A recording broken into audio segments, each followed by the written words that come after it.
Okay, right here is Watson Lake. That's where the signpost forest is. We came across to Whitehorse, which is the capital of the Yukon. The Alaska Highway actually continues this way. We have opted to come up the Klondike Highway, and this little town right here, Braeburn, is where they had those giant cinnamon buns. We're kind of somewhere around in here, and our goal is to get up to around in here. Right now they're saying the road is closed some in this section for a fire, but they're letting some people through. So today we're going to go up to around here, and then in the morning we're going to try and get up and see if we can get past so that we can go up to Dawson City. And then Dawson City is where there's a free ferry across the Klondike River, top of the World Highway, cross the border. This is the northernmost border crossing in the world, if I understand correctly. And that's where we'll hit Alaska. That's the goal. Okay, we are leaving the little community of Teslin, and the big events for this day 18, I believe it is, we have had our first frost heave. Yes. We are 181 kilometers from Whitehorse, so I'll kind of show you. We're on the section between Watson Lake and Whitehorse, and Teslin's about the halfway mark, and if you need gas, that's kind of where you're going to be. So a couple of things is we have actually had frost heave, and we have a couple of sections of the Alaska Highway where it actually was gravel. Yes. And so just construction. It was good. I mean, there was no problem with it.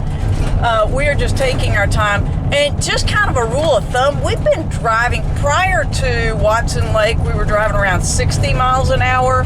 Since then, we've been driving 55 or so. So the road is in very good condition. Yes. There are markers showing you But where there's going to be a rough road. you can't be sure that they will always be there. And we don't want to hit a frost heave going any more than 55 or 60. Yeah, and I slow down more than that when I see those signs because you don't know how bad they're going to be.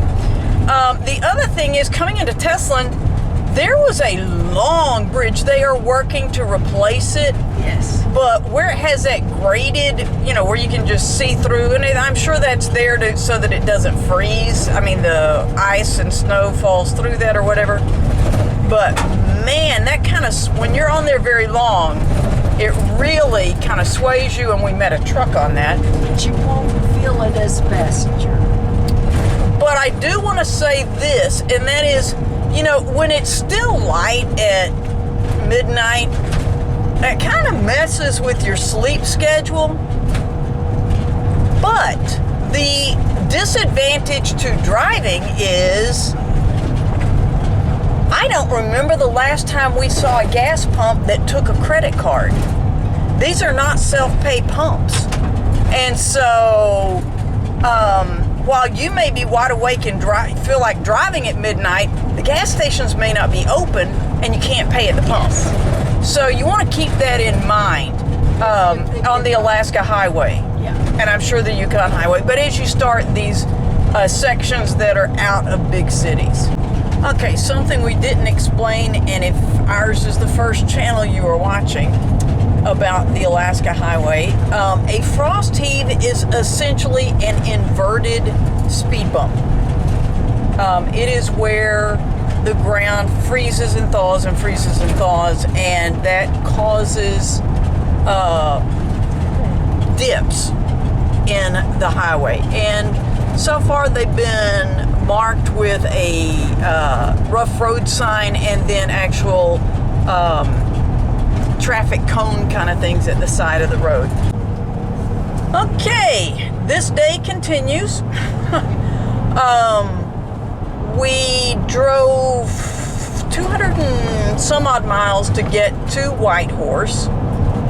And at Whitehorse, we went to the visitor center, and I'm glad we did. I am too. The hours of operation for Top of the World Highway border is 9 to 7. So if you need to know that, Top of the World Highway. Anyway, but we went to the information center, and the Whitehorse is the capital of Yukon Territory. And We asked about the fires on Klondike Highway. There are fires right now, and they told us what section has them. From Pelly up to Stewart. But anyway, they did say that what they've been hearing is that of a morning when the fires are not as bad, that they are opening it. And we had heard yesterday that they're using a pilot car to let people through. So, we really, one of the beauties of not having reservations is we really don't, we've got 2.5 weeks until we need to be at Denali. So, there is a place on the Klondike Highway that sells a cinnamon bun that supposedly it takes 4 people to eat. I'm not that much of a cinnamon bun person, but I'm assuming they make other things that are also wonderful. And that, I believe, is 56 miles north of Whitehorse. So that's where we're actually heading for tonight. And then, since it's a bakery, we're assuming it starts early. And we will get up early. And you can see this little river, maybe. And get to Pelly. Yeah, get to Pelly Lake, Pelly something. Get up there and see if they're letting anybody through. If not, then we'll go back to we'll find an overnight spot that's closer, bless you, to that area without being close to the wildfires. And we're going to try that for several days, and then we'll make a decision. We would like to go this way because we think the weather will be nicer so far as snow, etc., in June than it might be the 1st of September. Yes. And so that's why we were choosing to go this way. But if it doesn't work out, then we will Go another see way. about coming back this way. But anyway, we will show you where we're spending the night when we find out where that is. And then don't you dare worry. We'll let you see what pastry I end up with. Good morning on day 19 of our journey. And a couple of things I wanted to talk to you about that we really haven't mentioned much. And one is roadside pullouts versus rest areas. Now, in British Columbia, we saw tons of marked roadside pullouts. And they just had a picture of a trash can and an arrow, and then there was a big gravel parking lot with trash cans. And a lot of times there was like a little island between you and the Alaska Highway. And they were there to pull over, and we spent the night in a number of those. But the rest areas, the difference is they have a big gravel parking lot, trash cans, and pit toilets. And they also, at the rest areas, one of the big differences is they have a sign that says, it's very Canadian. Basically, it says don't camp here, but what it says is that these are for weary travelers to pull over and rest or something like that, that extended stays are not an appropriate use of the facility. So we don't stay at those because they're clearly marked. This is, I guess, about 15 miles north of Braeburn, where I got that giant cinnamon bun. And this is a rest area, but it says that the services are suspended. Let me move back here where you can see that. And it does not have a sign.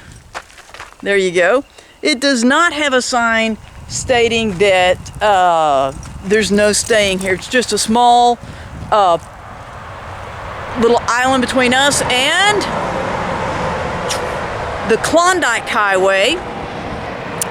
But there is just this little island of trees between us and the highway. And folks, these highways, there's not a lot of nighttime traffic on them, so we have had we've slept great in the roadside pullouts that we have stopped at. The other thing that we've not talked about, and that is, well, we can call it Northern Lights right now, but that's not what you're thinking of. It's not the Aurora Borealis. This is the fact that it doesn't get dark Until 11. No. I got up to go to the bathroom last night at like 12:30, and it was still, I could easily see across the highway. Oh yeah, that was all night long. The sun shines until around 11. Yeah. This is June 30th, and we are on the Klondike Highway, heading toward Dawson, we hope. But anyway, since we got to Glacier, the days have been getting a lot longer. Yes. And so, our solution, we have little padded bras for our eyes. Pardon the expression, but that's really what they're, I mean, let's face it. Padded bras, well, anyway. And so, they help. Yes. They help tremendously, Yes. but the pets, Theo, the dog, I usually let him sleep on my bed when we have had long drive days because he's already been in a crate. However, he puts himself in his crate. But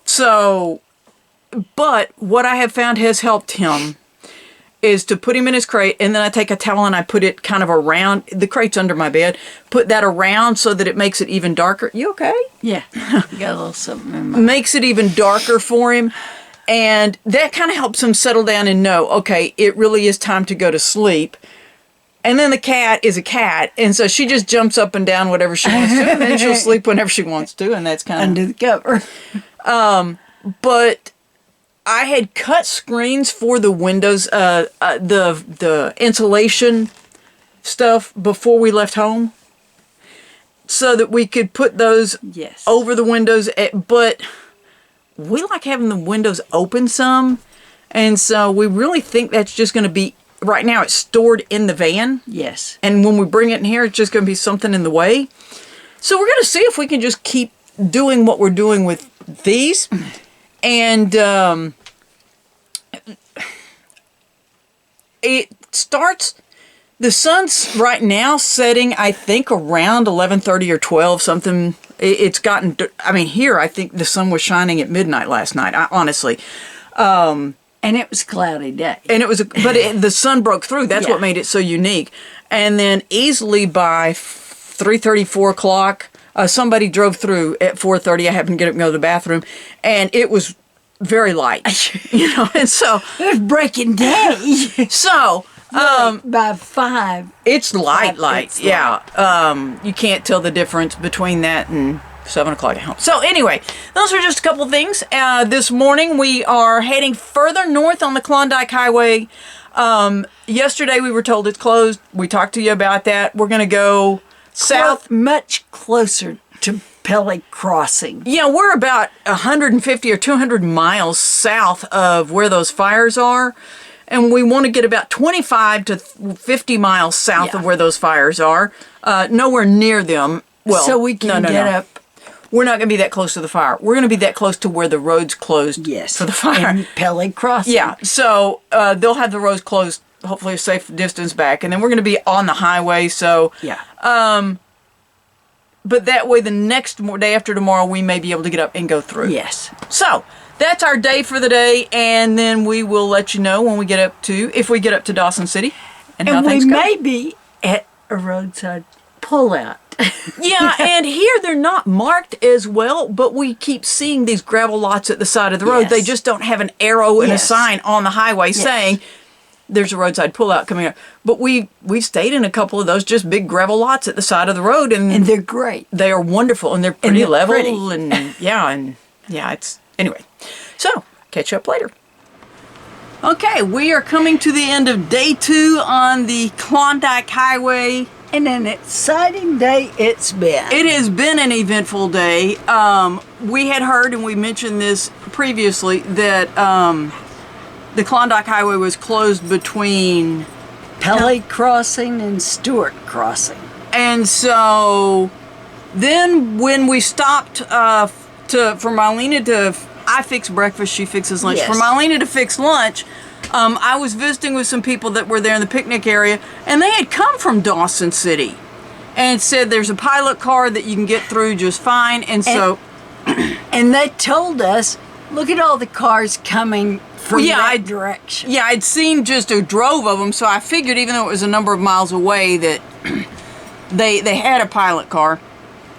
And so we decided to go on up and see. We at first had talked about stopping before Pelly Crossing, And then I told Marlene, you know what, we could go up and see if we could help. Yes. I mean, we can't fight fires, but we can fix sandwiches and stuff like that if they needed anything.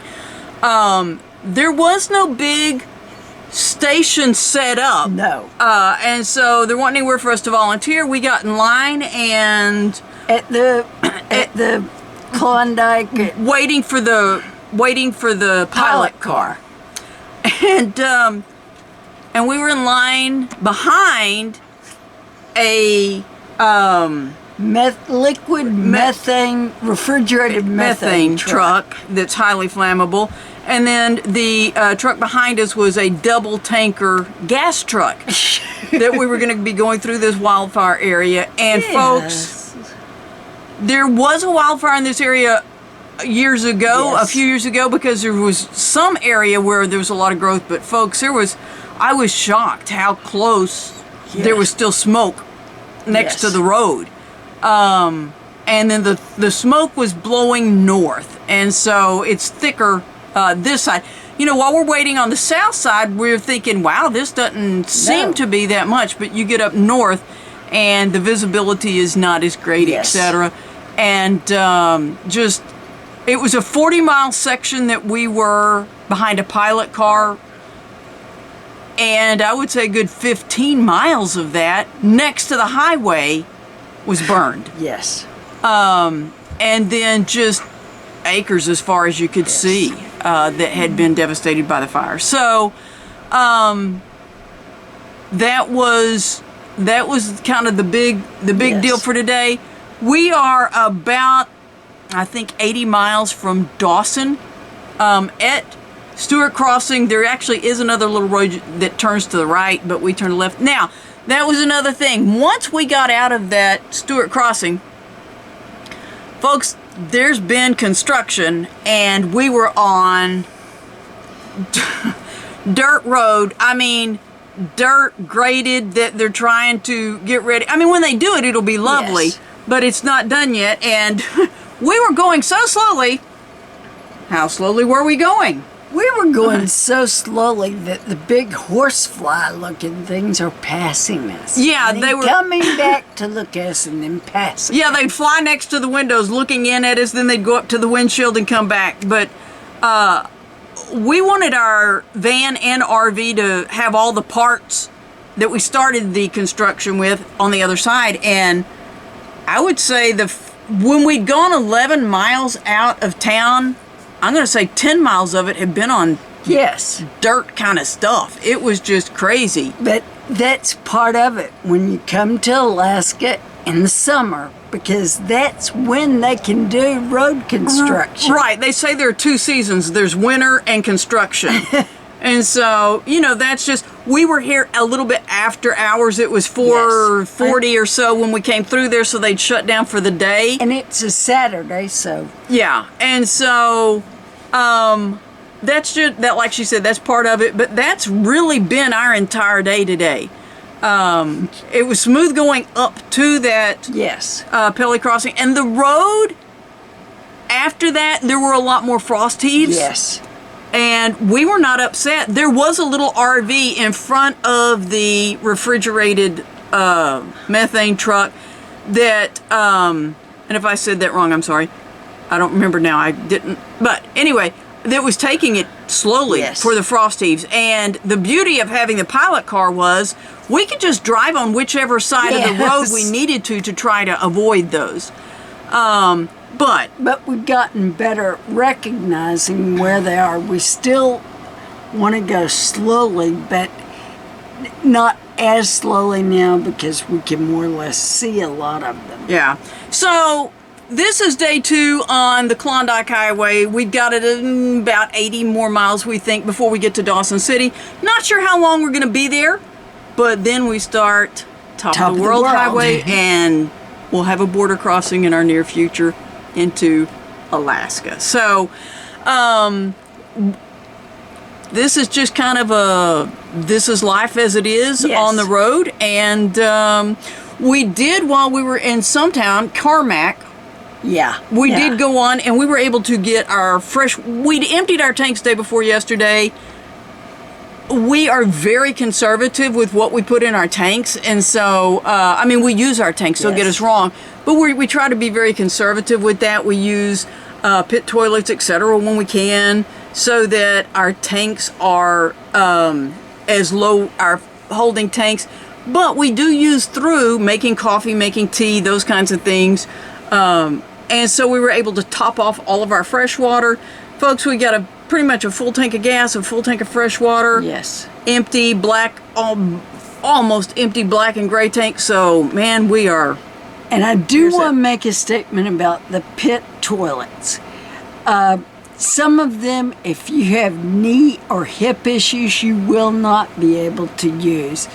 They're very low to the ground and no bars or anything to help yourself up. The same is true in a lot of the restrooms. Even the handicap toilets were low, but at least they had a bar so that you could kind of pull yourself up. And that is important information, but you understand why I'm just showing you footage of the road instead of... So, anyway, this has been the Klondike Highway, and if there's anything exciting between here and Dawson, we'll film that and put it with the Dawson City video, but otherwise, this is gonna do it for us for this section, and hey, we appreciate you going on the journey with us, and we are having the time of our lives. Thanks for watching Two Tired Teachers. And stay tuned for more Alaska on a Budget.